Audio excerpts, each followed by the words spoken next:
Much love to every subscriber tapping into our interviews. If you ain't tapping in, you tapping out. Be sure to like, comment, subscribe. Hit the bell for post notification and hit all. Enjoy the clip, everyone.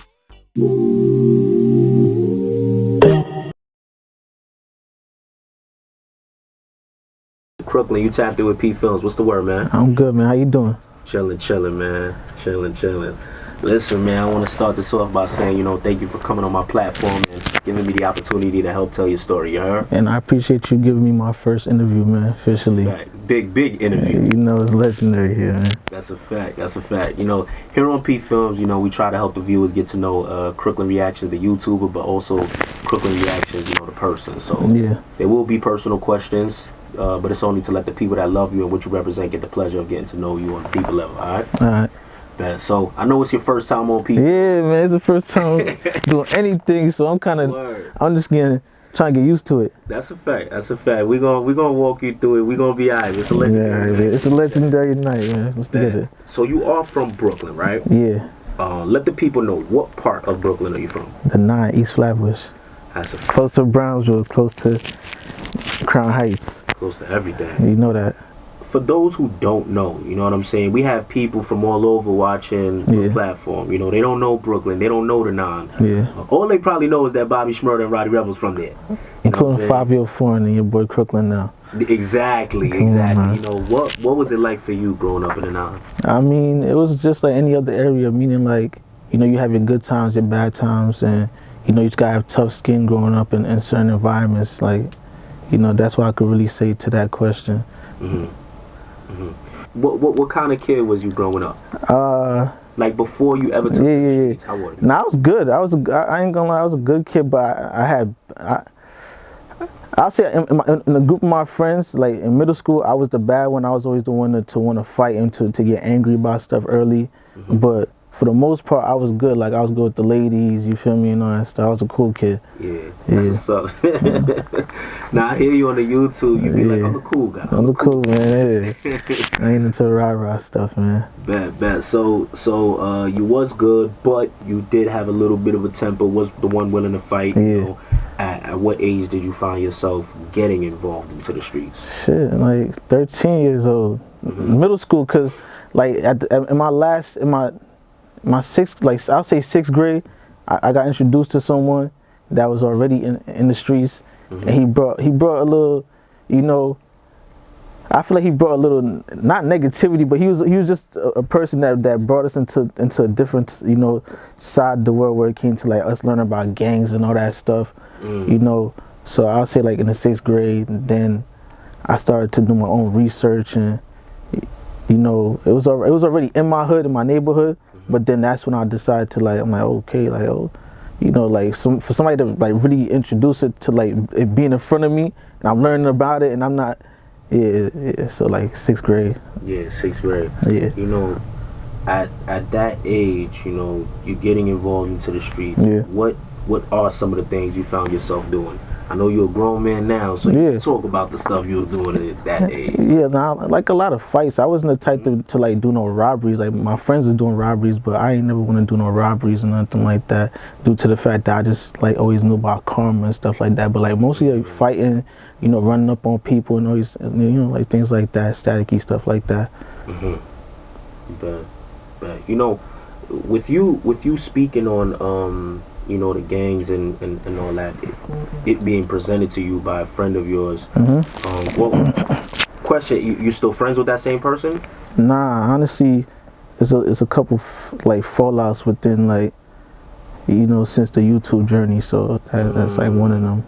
With the gangs and all that, I was reading some of the comments, and I hope you don't get offended when I ask this question, but it seems like some people either feel like you're not Crip, or B, they feel like you Crip but you never did anything. Does it bother you when you see comments like that? I mean, yeah, because people like, I don't know, I feel like I don't know what they looking for when they see me on camera. If they want me to come on camera like sagging my pants with like 10 different do-rags to the side and all types of stuff, like, but I just present myself a different way. I can't be on camera upset or arguing with the camera. I can't do it. It's just not me. Like, I'm always the chill type of dude. I've always been the laid back type of dude. That's why You know, people like me. Some people may not like it because honestly, you know, people want me to like speak up on certain things, but I feel like it's not for the internet. Certain things is not for the internet, or it's not for people. I feel like people want to enjoy seeing certain things build up, and you know, I'm not here for people's pleasures other than pleasuring them with good videos when it comes to YouTube. I'm not pleasuring you with nothing that could get myself in trouble for me saying the wrong thing and then something happening to somebody, or you know, me going back and forth with somebody on the internet. Nah, we're not doing that. I agree. But let me answer this. I am Crip. Go ahead. Yeah, definitely. You know, if you don't mind, since you say you are Crip, what made you turn Crip? Shit, like I said, I ain't gonna lie. It wasn't peer pressure. I'll say it's me, like, just want to. I'm gonna be honest with you. It's just like, you know, you see, it's a little bit of. I was already in tune with it, and I decided like, yo, if you're already involved with these people, you know, these are your friends, you might as well go full force with it in a sense. So it was just like me looking at it, thinking it was cool in a sense, you know, it's like following, you know, just want to be a part of something. Yeah, you know, it's funny that you say that, but well, not funny, but this is something I say to a lot of people. It's like, when you're from a certain area and you hanging out with certain people, when their ops slide, I say this all the time, you are whatever the ops say you are. Exactly. You know what I'm saying? And if that's your friend, you're probably fighting with him because he's your friend, but because he represents a certain gang, they're gonna associate you with that. Exactly. Does that happens often? Of course. Damn. Like, bullets ain't got no name, man. Yeah. Exactly. So then in your opinion, how can you even be neutral and yeah, honestly, you can't be neutral because it's dudes in my neighborhood that's been neutral all their life, but they've been cool with us too. Like, in a sense, it's just about how you carry yourself or how you want to be looked at. Like, it's some dudes that they chill around us, but you look at them like they're a nerd in a sense, like to the average person, not to me because I know them, you know. But it's just like how you carry yourself. You just might not want to be just around everything all the time. Like, you got dudes that's around all the time, and then you got dudes that have their moments where they hop in or they hop out, or they, you know, they you just see them randomly like, oh yeah, what's up, bro? And you chill with us, and then you hop off the block, you know, back to, you know, go doing something else. Yeah. So more so, if you're gonna be neutral, just don't be around all the time. Exactly. Got you. Because when it go down, it go down. Exactly. So you said you were 13 around that time? Yeah. Bad. You know, I know I'm not into gangs, so I don't know how it goes, but I was watching the dude C-Mac from Cali talking about how you find me at 55th Street. Yeah, shout out to cuz C-Mac. Yeah, cuz. He was like, you know, you gotta get put on. Exactly. You know? So I hit a square. Which means, you know, fight in to get in. Exactly. A lot of people, like I said, I see a lot of people going at you, and I see all the times I see in the comments. Come on, P. You know about the P. We already spoke off camera. You already seen the issues, man. You see what's up. Bet. Exactly. I got put on, man. I hit a square. 13 years old. You said 13 years old? Exactly. Can you speak about like how many people you fought, or? I mean, back then it was just like we had three. Back then it was like 3 people, and you always had 6 minutes. Like it was just like.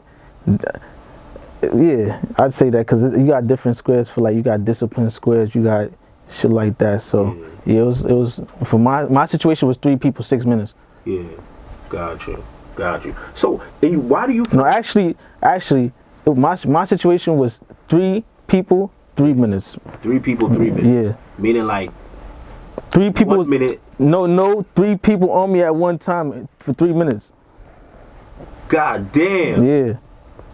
That had to be the longest 3 minutes of my life. Yeah, it was. It definitely was. Because I don't mean to laugh, but it's like, because I watch people who box and all that. Yeah. And I ain't gonna lie, you get winded. You get winded very early because because the first few minutes you think you about to go knock niggas out like Mike Tyson, but these niggas it's more than one nigga. So you like, oh yeah, okay, all right, what's up, like, but you probably get a couple of hits off it, and he's like, all right, damn. That's crazy, man. Nah, cause you gotta understand. At the time, I'm young, so like. I'm just thinking that I could go into it because I was used to fighting people one-on-one. So I'm winning, you know, situations when it's one-on-one. But imagine it's 3 people on you at one time. This nigga hitting you in the head, man, shut your ass up. Beating you in it, and you still trying to fight this one person. So like from then I was learning from like my like talking on the phone with my father or people that was in situations like, yo, you gotta grab one person and really deal with this one person. And you can't really worry about the 2 that's already attacking you, but make sure that you leave the fight with some respect, that you already did something to like at least one of the people. Hey, yeah. When you turned Crip, what were some of the things you experienced? Shit, just knowing that you gotta be like really a part of this. Like you can't just say you're a part of something. You're not showing up for meetings, showing up for squares. You're not there when gang calling you to go pull up and go put in a little bit of work. So, you know, popping up to people's schools, because a lot of situations happen like where we always going to different schools in different areas. You got some schools that was full of, you know, like now it's cool, but you know, back then Bloods and Crips wasn't always in tune with each other like that, you know. So, you know, some of my peoples would be in school in Bed-Stuy, and boys and girls and stuff, so we would have to go to school out there, you know, try to you know, just like not even catch them slipping, just like know that they got themselves into an altercation just being affiliated with Crip, and we're gonna have to So you gotta help them out. Exactly. Got you. Has the lifestyle that you chose ever landed you in jail, shot, stabbed, or jumped? We know you got jumped before. Yeah, jumped, not shot, not stabbed. Got you. And I've been to jail a few times, but yeah. Nothing too long term. Yeah, nothing too crazy. Got you. Bet. You did mention your father. Yeah. What's your relationship like with him? Yeah, I'm cool with my father, like, but we mostly speak on the phone. I barely really see him like that. Okay. But, you know, he give me his little lessons and jewels over the phone. Like, a lot of things I learned from him in situations, like knowing how to maneuver and how to move in the streets. I learned from him because, you know, unfortunately, I was actually still in middle school when it happened, but my father got shot 7 times, and God damn. Yeah, he got crippled in one of his hands with that situation. So wow. Yeah. You say you was in middle school at that time? Middle school, it was 7th grade. Wow, that happened in New York? Or? Yeah, no, it happened when he was in Jamaica. Okay, so you wasn't there? No. Got you. But did he ever tell you like why it happened? Or yeah, my father he was a popular, like, famous DJ in Jamaica, and you know how envy and things go on the streets, so he was always a ladies man type thing, and you know, you mess with the wrong female type thing, or you mess around the wrong people, the wrong environments, and things like that. Yeah, so wow. I honestly always think it's like a situation that got to do with a girl, even though he told me it was never like nothing like that, more than envy. But I don't know, like, I don't know if people. I just don't, because my father always had a lot of women. You feel me? That's how.